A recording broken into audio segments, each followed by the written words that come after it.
നമസ്കാരം, ഞാൻ ഡോക്ടർ അഖിൽ. അപ്പോൾ ഞാനിന്ന് സംസാരിക്കാൻ പോകുന്ന വിഷയം വെരിക്കോസ് വെയിൻ ആണ്, അല്ലെങ്കിൽ നമ്മുടെ ഡീപ്പ് വെയിൻ ത്രോംബോസിസ്. ഏകദേശം രണ്ടും ഒരേ കാറ്റഗറിയിൽപ്പെട്ട് വരുന്ന ഒരു വെയിൻ ഡിസീസസ് ആണ്. അപ്പോൾ എന്തുകൊണ്ടാണ് വെരിക്കോസ് വെയിൻ ഉണ്ടാകുന്നതെന്ന് ചോദിച്ചു കഴിഞ്ഞാൽ, വെരിക്കോസ് വെയിൻ കാലിൽ കാണപ്പെടുന്ന 60 to 80 വെയിൻസിൽ ഉണ്ടാകുന്ന ബ്ലോക്കുകളോ, അല്ലെങ്കിൽ വാൽവിൻ്റെ പ്രശ്നങ്ങളോ, അല്ലെങ്കിൽ എന്തുണ്ടാകുന്ന ക്ലോട്ടുകളോ, അല്ലെങ്കിൽ വെയിൻ തന്നെ ചുരുങ്ങിപ്പോകുന്ന ഒരു അവസ്ഥ, ഇങ്ങനെയൊക്കെയുള്ള കാരണങ്ങൾ കൊണ്ടാണ് ഈ വെരിക്കോസ് വെയിൻ അല്ലെങ്കിൽ ഇങ്ങനത്തെ ഒരു അവസ്ഥ ഉണ്ടാകുന്നത്. ഇപ്പോൾ എന്താണ് സംഭവിക്കുന്നത്, എന്താണ് രോഗലക്ഷണങ്ങൾ കാണിക്കുന്നതെന്ന് പറഞ്ഞു കഴിഞ്ഞാൽ, കാലിൽ കളർ വ്യത്യാസം ഉണ്ടാവുക, കാലിൽ ചൊറിച്ചിലുണ്ടാവുക, കാലിലെ ഞരമ്പുകൾ തടിച്ച് പുറത്തേക്ക് തള്ളി നിൽക്കുന്ന ഒരു അവസ്ഥ കാണുന്നു. കാലിൽ ചെറിയ ചെറിയ മുറിവുകൾ, അൾസർ, ഇങ്ങനെയുള്ള ചൊറിച്ചിൽ, ഇങ്ങനെയുള്ള കാര്യങ്ങളൊക്കെ ഉണ്ടാകുന്നു.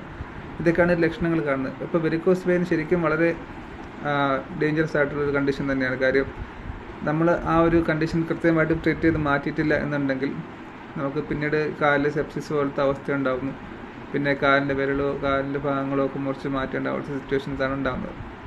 പലതരം ചികിത്സകളും ഇതിന് സാധാരണഗതിയിലുണ്ട്. നമുക്ക് സർജറികളാണ് കൂടുതലും ചെയ്യാറുള്ളത്. സ്ക്ലീറോ തെറാപ്പി എന്ന് പറഞ്ഞിട്ട് കാലിൽ ഇഞ്ചക്ഷൻ എടുക്കുന്ന ഒരു ടൈപ്പ് ഓഫ് ട്രീറ്റ്മെൻ്റ് ഉണ്ട്.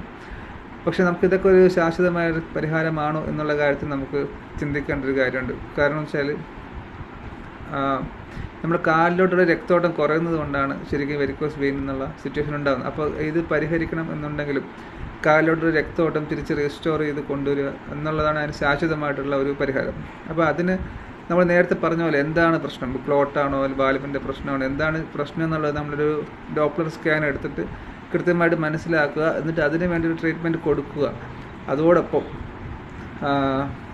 നമുക്ക് ഈ കാലിൻ്റെ എക്സർസൈസ്, യോഗ, ഇങ്ങനെയുള്ള കാര്യങ്ങളൊക്കെ ചെയ്തുകൊണ്ട് ഈ കാലിൻ്റെ രക്തോട്ടം റീസ്റ്റോർ ചെയ്യുക, അല്ലെങ്കിൽ കാലിൽ രക്തോട്ടം പല സ്ഥിതിയിലേക്ക് കൊണ്ടുവരിക എന്നുള്ളത് മാത്രമാണ് ഇതിൻ്റെ ഒരു ശാശ്വത പരിഹാരം എന്നുള്ളത്.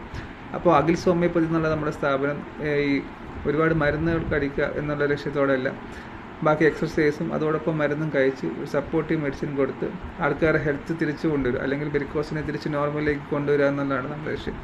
അപ്പോൾ താങ്ക് യു.